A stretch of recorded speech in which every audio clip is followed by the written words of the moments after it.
Hai guys, bertemu lagi dengan aku Rizka Dila. Jadi hari ini ada berita menarik dari Liga Indonesia maupun Liga Eropa. Simak selengkapnya di Cetak Gol Harian berikut ini.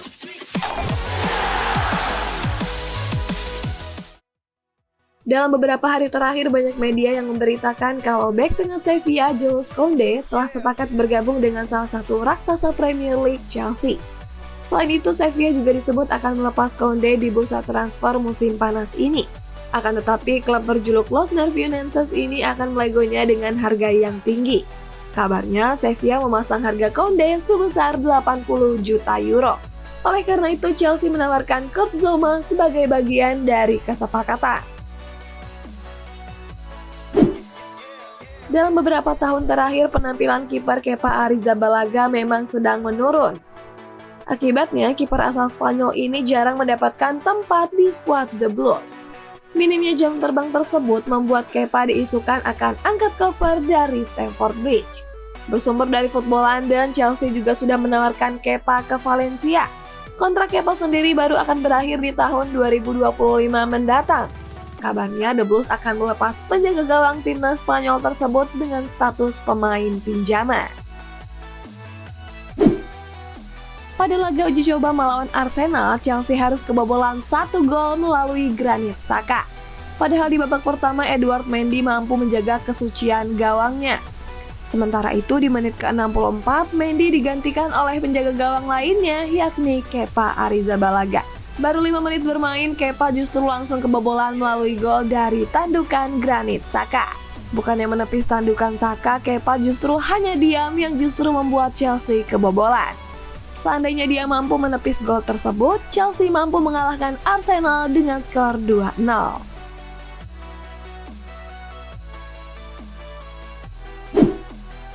Marcus Rashford dipastikan absen membela Manchester United di awal musim ini. Winger asal Inggris ini dikabarkan akan menjalani operasi pada bagian bahunya.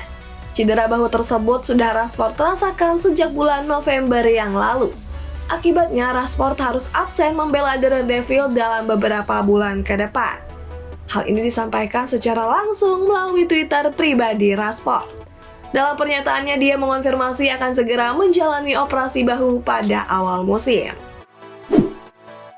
Di bursa transfer musim panas ini, Manchester United menjadi klub yang paling aktif dalam berburu pemain.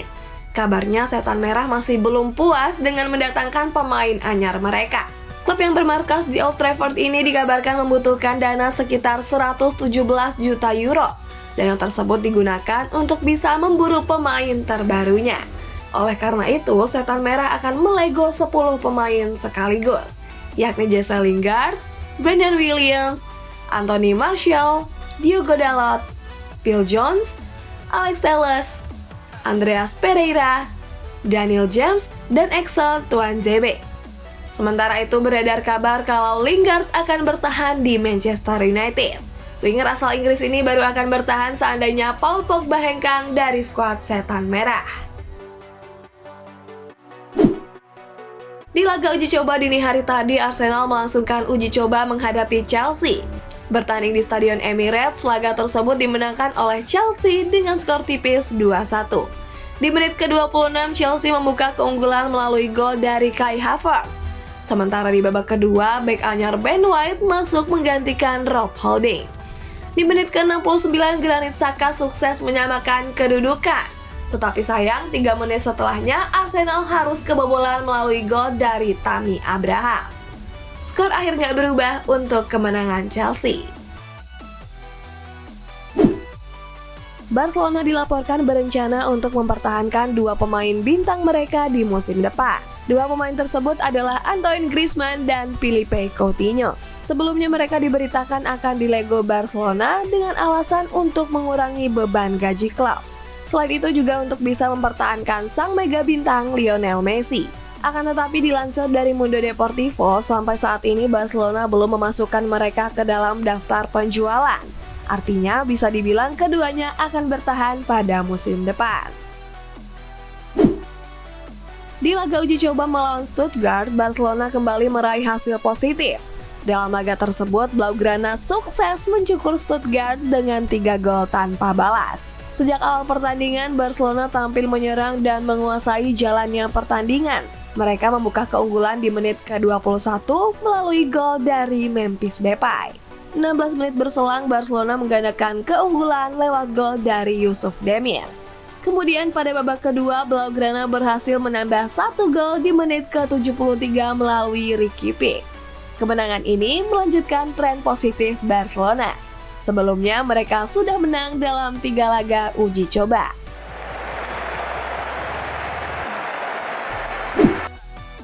Pelatih Barcelona Ronald Koeman mengaku kehadiran Memphis Depay membuat lini serang Barcelona makin berbahaya di musim depan.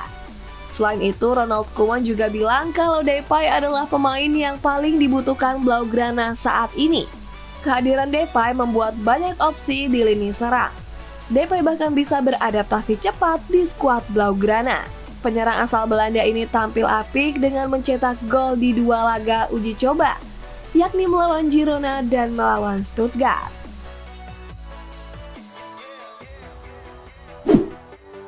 Dilansir dari Calcio Mercato, pelatih Real Madrid Carlo Ancelotti disebut sedang membidik Kalidou Koulibaly. Koulibaly sendiri merupakan pemain favorit Ancelotti saat masih menukangi Napoli. Kabarnya Napoli juga nggak menutup kemungkinan untuk melepas Koulibaly di jendela transfer musim panas ini. Napoli sendiri sudah memasang harga untuk Koulibaly. Klub yang berjuluk Partenopei ini akan melepas Koulibaly di harga 60 juta euro atau setara dengan 1 triliun rupiah. Gelandang Atalanta Josip Ilicic dikabarkan bakal angkat kaki di musim depan. Sementara itu AC Milan menjadi klub terdepan untuk memboyong Ilicic ke San Siro. Sebelumnya hubungan Ilicic dengan sang pelatih Atalanta Gianpiero Gasperini dikabarkan pecah. Hal tersebut membuat Ilicic ingin segera hengkang dari skuad Ladea. Klub yang bermarkas di Stadion Atleti Azzurri ini dikabarkan siap melepas Ilicic di musim panas ini. Pada hari Sabtu kemarin, AC Milan bertanding menghadapi Nice FC. Laga tersebut berakhir imbang dengan skor 1-1. 1 gol Rossoneri tersebut dicetak oleh bomber anyar mereka yakni Olivier Giroud. Kedua tim bermain imbang dengan skor kacamata. Di babak kedua, Rossoneri justru tertinggal lebih dulu melalui gol dari penalti Amine Gouiri. Beruntung di menit ke-66, AC Milan menyamakan kedudukan melalui gol dari Olivier Giroud. Gol tersebut juga menjadi gol perdana Giroud untuk Rossoneri. Atletico Madrid disebut sedang membidik striker Inter Milan, Lautaro Martinez. Los Rojiblancos bahkan sudah mengajukan tawaran kepada Martinez sebesar 50 juta euro. Tetapi sayang tawaran tersebut ditolak oleh Inter Milan. Alasannya karena tawaran tersebut dinilai terlalu murah. Nerazzurri sendiri akan melepas Martinez di kisaran harga 70-80 juta euro. Untuk mendatangkan Martinez, Atletico Madrid akan bersaing dengan Arsenal. Sebelumnya, Martinez juga menjadi incaran utama skuad The Gunners.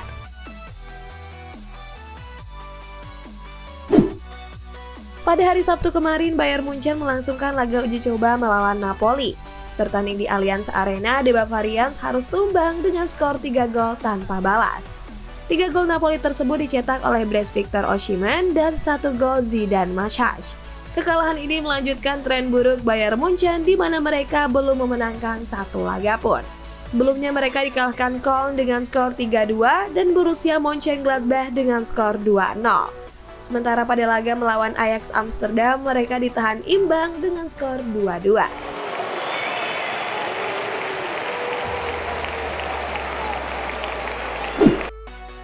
Pelatih anyar Bayern Munchen Julian Nagelsmann dikabarkan berminat untuk memboyong 2 pemain Barcelona sekaligus. 2 pemain tersebut adalah Sergio Roberto dan Sergiño Dest. Blaugrana sendiri dikabarkan siap menjual Sergiño Dest di bursa transfer musim panas ini. Akan tetapi bek kanan asal Amerika Serikat ini dikabarkan enggan angkat koper dari Camp Nou. Seandainya gagal mendatangkan Dest, Nagelsmann mengalihkannya ke Sergio Roberto. Di final Piala Super Perancis, PSG harus gagal keluar sebagai juara. Mereka mampu dikalahkan oleh Lille dengan skor tipis 1-0. PSG mendominasi jalannya pertandingan dengan penguasaan bola mencapai 72%. Selain itu, PSG juga melesakkan 10 tembakan di mana 3 diantaranya tepat sasaran. Bukannya mencetak gol, PSG justru kembali kebobolan melalui gol dari Seka. Sayang sampai pertandingan berakhir, PSG gagal mencetak 1 gol pun. Leading Lille in the celebration. The trophy. Asosiasi Sepak Bola Asia atau yang biasa disebut AFC dikabarkan akan menggelar drawing ulang pembagian grup G dan grup K. Drawing ulang tersebut akan dilaksanakan pada awal bulan Agustus ini. Hal ini merupakan buntut dari mundurnya Korea Utara di kualifikasi Piala Asia U23. Sebelumnya negara yang dipimpin oleh Kim Jong-un ini tergabung di grup K bersama Jepang dan Kamboja. Akibatnya saat ini grup K cuma dihuni oleh 2 tim saja. AFC sendiri sudah memberitahu hal ini kepada PSSI. Sementara PSSI nggak mempermasalahkan drawing ulang tersebut. Di babak perempat final, Spanyol berhasil menaklukkan Pantai Gading dengan skor 5-2. Bertanding di Stadion Miyagi, Spanyol tertinggal lebih dulu di menit ke-10 melalui gol dari Eric Bailly. Nah, 20 menit kemudian Spanyol membalasnya melalui gol Dani Olmo. Skor imbang gak berubah sampai babak pertama usai. Di babak kedua, Pantai Gading kembali unggul melalui gol dari Max Alain Gradel. Sayang sebelum pertandingan usai, Spanyol bisa membalasnya melalui gol dari Rafa Mir.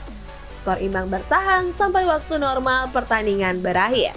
Laga terpaksa dilanjutkan lewat babak extra time. Hebatnya, Spanyol berhasil mencetak 3 gol tambahan melalui gol dari Mikel Oyarzabal serta 2 gol dari Rafa Mir.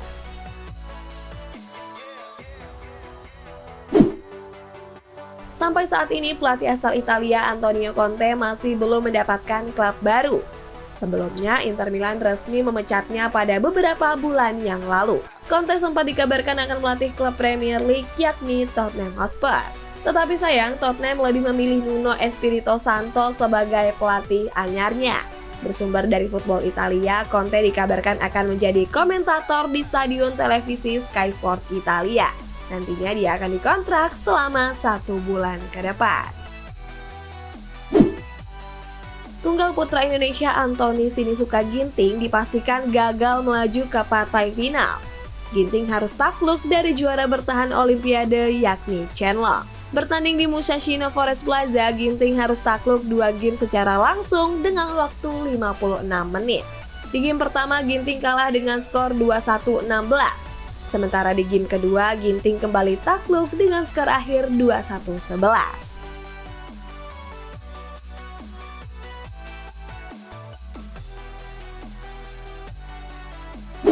Makasih buat kalian yang udah nonton, jangan lupa like, komen, dan subscribe. Dan jangan lupa dinyalain lonceng notifikasinya supaya kalian bisa jadi orang pertama yang nonton. Sampai jumpa besok guys!